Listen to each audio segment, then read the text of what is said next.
Students, welcome back to English Guru Dheeraj दम्बीवाल। Students, आज हम पढ़ेंगे सीबीएसई क्लास 10th का चैप्टर है लॉन्ग वॉक टू फ्रीडम, जिसे लिखा है नेल्सन मंडेला ने। Student, Nelson Mandela was a great hero who gave freedom to the blacks in South Africa. He was born on 18 July 1918। He spent more than 30 years in South Africa's prisons. He became the first black president of the South Africa when his party came to power in the democratic election in 1994. Students, इस chapter में जो लेखक वो बताते हैं कि यह chapter उन काले नायकों और देशभक्तों को श्रद्धांजलि देता है जिन्होंने दक्षिण अफ्रीका के रंग भेद या नस्लवादी शासन के खिलाफ एक अथक संघर्ष किया था। यहाँ हम 140 से अधिक देशों के राजनेताओं और गणमान्य व्यक्तियों द्वारा भाग लेने वाले केंद्रीय भवनों में आयोजित उद्घाटन समारोह का वर्णन पाते हैं। नेल्सन मंडेला मानव जाति की शांति और एकता का संदेश देते हैं। वह एक नया शासन लागू करता है जो पुरुषों और महिलाओं की समानता पर आधारित होता है। उसे आदमी की नए शासन में आदमी द्वारा आदमी का शोषण नहीं होगा और नए आदेश में नस्लवाद और अलगाव के लिए कोई जगह नहीं होगी। यानी इस चैप्टर में हम कह सकते हैं कि दक्षिण अफ्रीका के अंदर जो रंग भेद और नस्लवादी के जो खिलाफ सतत संघर्ष किया था वो इस चैप्टर में एक्सप्लेन किया गया है। और नेल्सन मंडेला जो हैं उन्होंने मानव जाति की शांति और एकता का संदेश इस चैप्टर में दिया है। तो स्टूडेंट्स, अब इस चैप्टर को हमने एक एनिमेटेड वीडियो तैयार किया है जिसके माध्यम से हम इस चैप्टर को पढ़ेंगे। दोस्तों, आप लोगों ने नेल्सन मंडेला के बारे में जरूर सुना होगा। आपने 9th क्लास में उनके बारे में कुछ न कुछ जरूर पढ़ा होगा। अगर याद नहीं आ रहा है तो कोई बात नहीं, मैं याद दिला देता हूँ। नेल्सन मंडेला साउथ अफ्रीका के फर्स्ट ब्लैक प्रेसिडेंट बने। उन्होंने अपार्थाइड पॉलिसी के खिलाफ बहुत ही लंबी लड़ाई लड़ी। अब आप ये सोचेंगे कि ये अपार्थाइड पॉलिसी होता क्या है।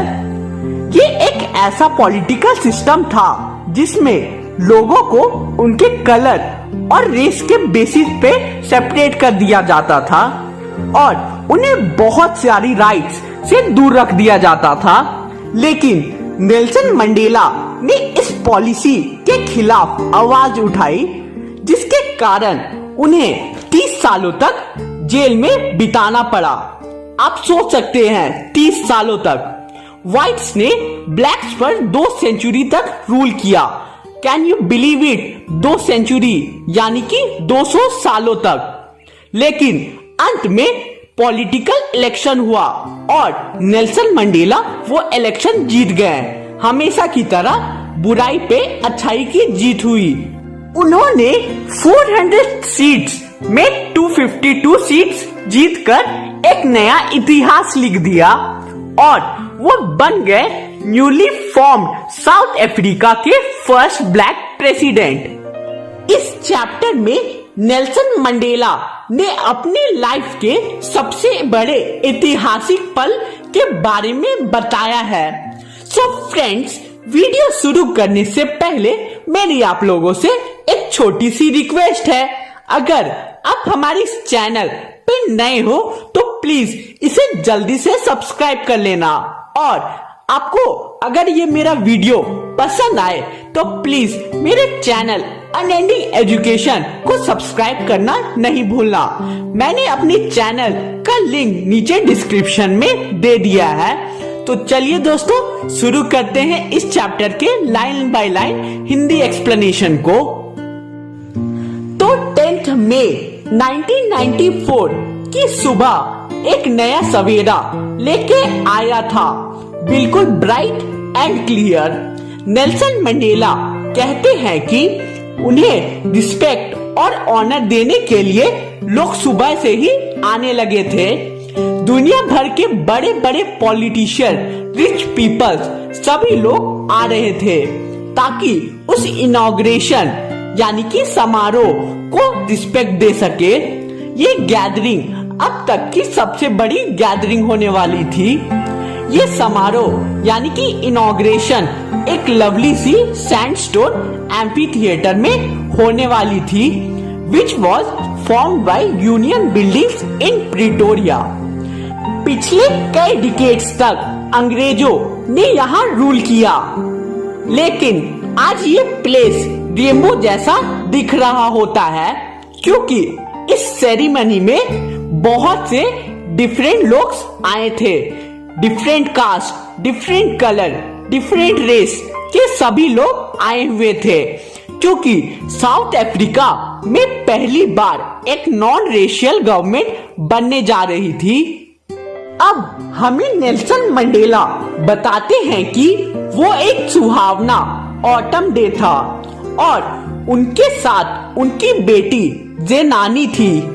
सबसे पहले मिस्टर डी क्लर्क को सेकंड डेप्यूटी प्रेसिडेंट बनाया गया। उसके बाद थाबू बेकी को फर्स्ट डिप्यूटी प्रेसिडेंट बनाया गया और लास्टली नेल्सन मंडेला का टर्न आया। उन्होंने शपथ लिया कि वो संविधान और उनके लोगों के लिए सदैव समर्पित रहेंगे और साउथ अफ्रीका के पीपल की भलाई के लिए हमेशा काम करते रहेंगे। नेल्सन मंडेला अब कहते हैं कि ये जो ह्यूमन डिजास्टर था रेशियल डिस्क्रिमिनेशन का, ये बहुत दिनों तक चला, लेकिन अब जो सोसाइटी बनेगी वो बहुत ही ज्यादा डेवलप्ड बनेगी, जिसको ह्यूमैनिटी को उस पे प्राउड फील होगा। जो भी कंट्रीज ने अपार्थाइड के कारण साउथ अफ्रीका से सारे रिश्ते तोड़ दिए थे, वो अब न्यूली फॉर्म साउथ अफ्रीका से अपने रिश्ते दोबारा बना सकते हैं।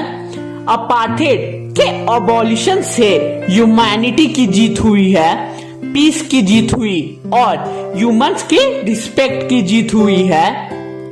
अब नेल्सन मंडेला बोलते हैं कि साउथ अफ्रीका में कोई भी रेस्ट्रिक्शन नहीं होगा। पहले ब्लैक्स को इलेक्शन में भाग लेने की राइट्स नहीं थे, लेकिन अब हर साउथ अफ्रीकन फ्री होंगे पॉलिटिकल इलेक्शन लड़ने के लिए।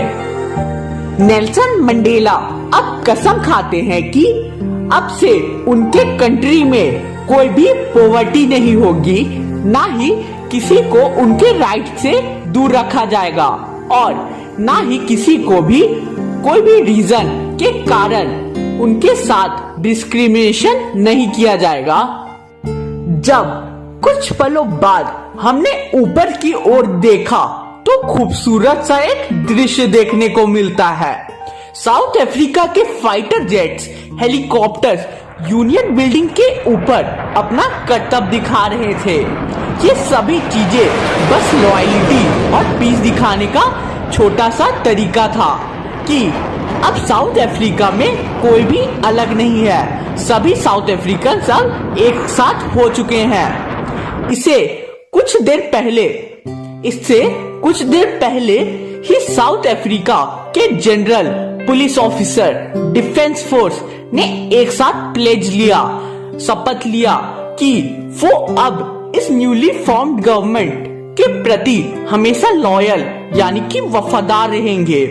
अब नेल्सन मंडेला बोलते हैं कि आज जो लोग उन्हें सैल्यूट कर रहे होते हैं, वही लोग उन्हें कुछ दिन पहले अरेस्ट किया करते थे।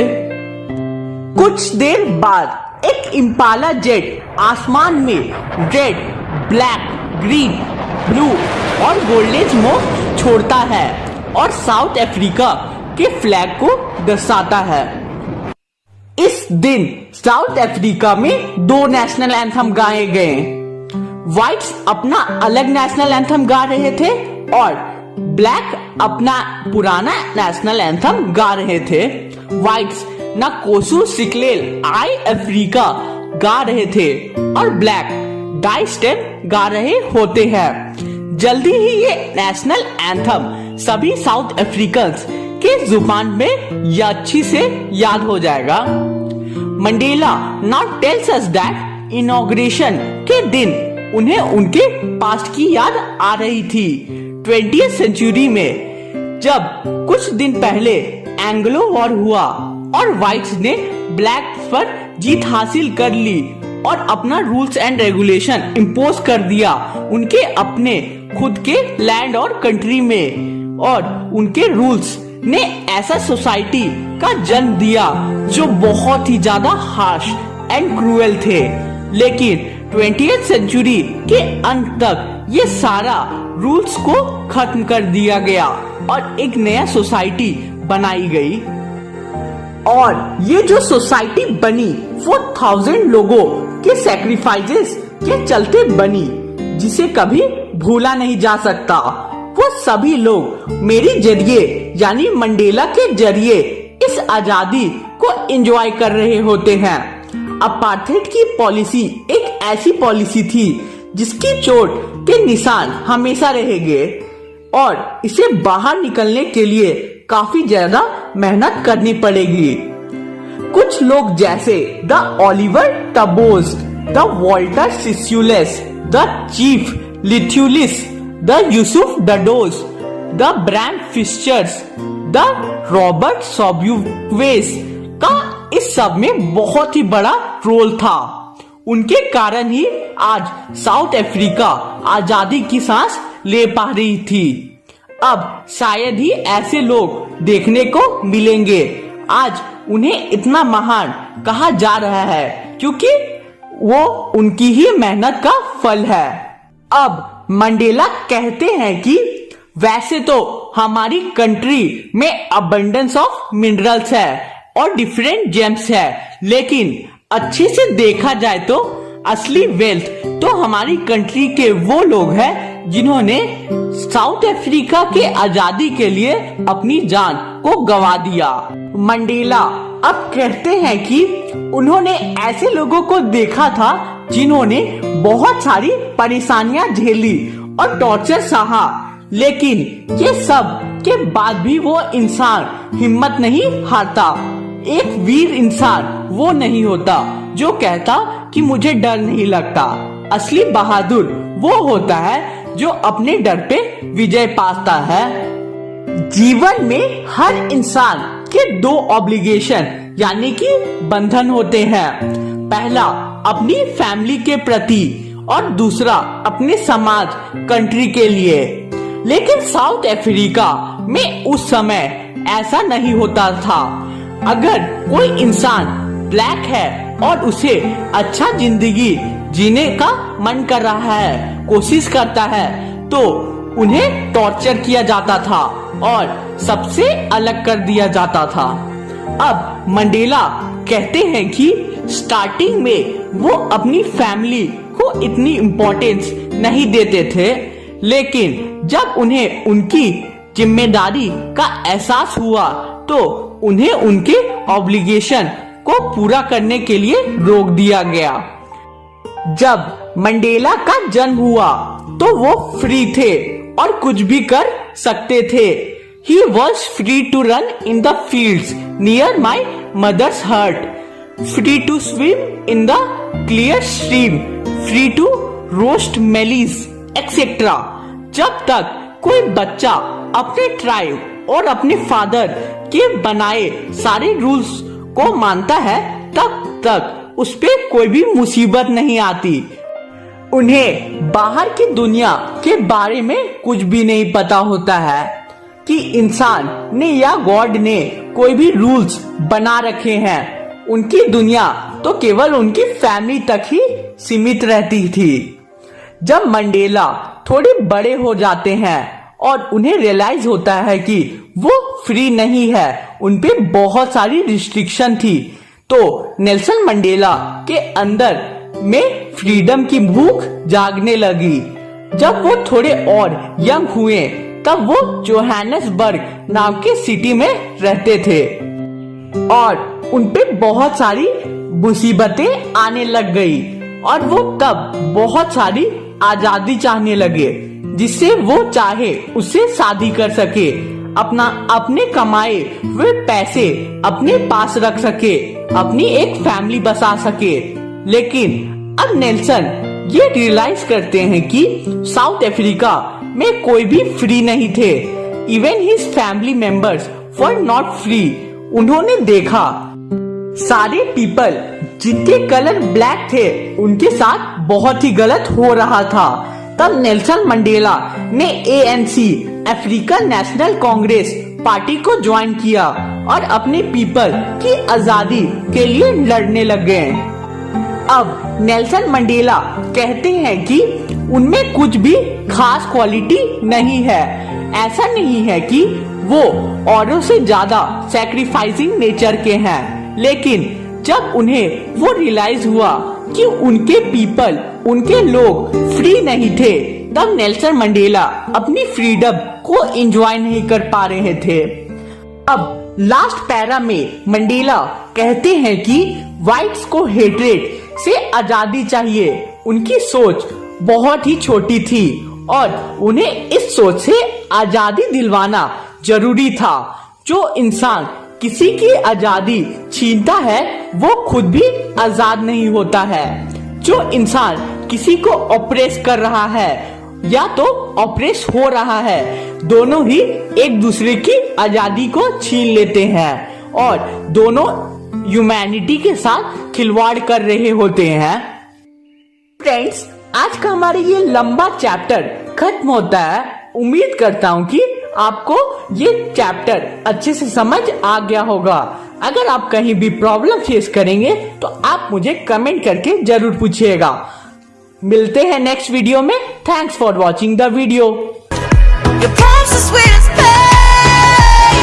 Let the darkness lead us into the light. Let our dreams get lost, feel the temperature.